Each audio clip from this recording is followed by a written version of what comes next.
Bonjour à tous. J'ai souhaité, même si c'est à distance, mais c'est l'enjeu même de cette belle plateforme, être à vos côtés pour ce rendez-vous majeur qu'est le Forum de l'engagement.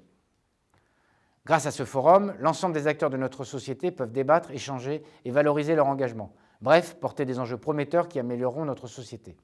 En tant que ministre de l'Agriculture et de la Souveraineté alimentaire, je souhaite que nous agissions ensemble pour une agriculture plus responsable. Cette plateforme peut être l'occasion pour tous nos entrepreneurs du vivant, agriculteurs, exploitants, industriels, de présenter leurs projets et de valoriser leurs propres engagements, ce qui indéniablement renforcera le pacte de confiance entre nos agriculteurs et nos concitoyens. Nous souhaitons tous construire une agriculture plus durable pour notre environnement, mais aussi davantage rémunératrice pour nos agriculteurs, car l'un ne va pas sans l'autre. Pour cela, nous devons miser davantage sur l'agroécologie en concevant des systèmes de production qui s'appuient sur ce que proposent naturellement les écosystèmes. L'agroécologie va ainsi permettre de réduire les émissions de gaz à effet de serre et de limiter le recours aux produits phytosanitaires, car la préservation de nos ressources naturelles est essentielle. Le gouvernement, mon ministère et moi-même sommes résolument engagés dans la transition agroécologique. Cet engagement est inscrit dans le Code rural depuis 2014. Parmi les nombreux thèmes couverts par l'agroécologie, la biodiversité est un sujet clé et essentiel pour l'agriculture car elle fournit des services majeurs en termes écosystémiques tels que la régulation des ravageurs ou la pollinisation. Nos agriculteurs possèdent par leurs pratiques et leurs connaissances les clés du maintien de la biodiversité en milieu agricole. Il ne faut jamais opposer l'un à l'autre. Beaucoup de choses sont faites, même si elles ne sont pas forcément assez connues. En tant que ministre de l'Agriculture, je souhaite une véritable prise de conscience collective et pour cela, nous menons de nombreuses actions pour favoriser la prise en compte de la biodiversité dans les pratiques agricoles. Pour n'en citer que quelques-unes, la conditionnalité dans la PAC, qui a été renforcée dans la nouvelle programmation, la préservation des haies, l'agroforesterie, la préservation des zones humides, mais n'oublions pas aussi l'élevage avec le soutien à l'élevage extensif qui permet la préservation des prairies. Enfin, sur ce sujet de la transition agroécologique, je porte un engagement fort qui se traduit dans l'enseignement agricole à travers le plan Enseigner à produire autrement, avec l'évolution des diplômes, un soutien aux communautés éducatives et l'inscription résolue des exploitations des lycées agricoles dans l'agroécologie. Par ailleurs, et dans cette veine, le rôle clé de la santé des sols a été remis en lumière ces dernières années, car oui, des sols fertiles avec une bonne rétention en eau, gérés de manière durable, c'est la base indispensable pour garantir notre capacité à produire des aliments sains et de qualité dans la durée et dans des conditions qui répondent aux besoins. Et puis ne l'oublions jamais, après les océans et avant même la forêt, c'est bien dans le sol que l'on capte le plus de carbone. Les sols agricoles et forestiers représentent bel et bien une partie de la solution dans la lutte contre le réchauffement climatique. Nos agriculteurs et nos éleveurs sont résolument engagés dans la lutte contre le changement climatique.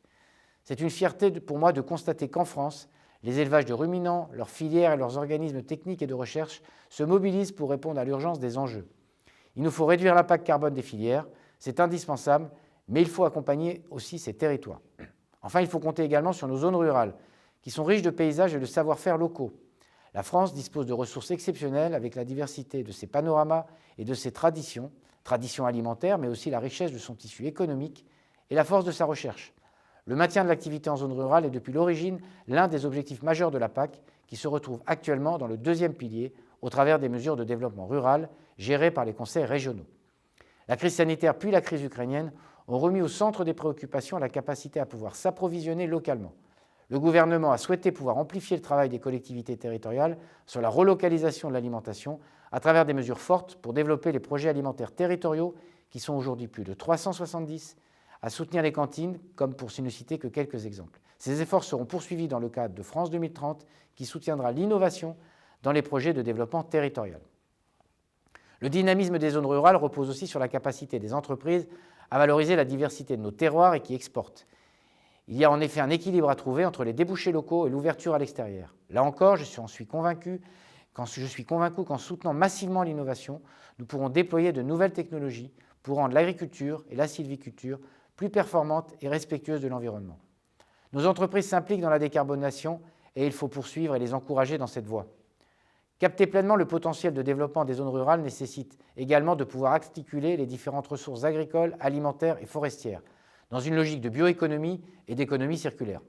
Il reste encore de nombreuses applications des produits biosourcés à inventer qui viendront réduire notre dépendance aux produits pétrosourcés et aux importations extra-européennes. Ces nouveaux produits seront créateurs d'emplois dans les zones rurales. Comme vous le voyez, les défis de l'agriculture sont nombreux.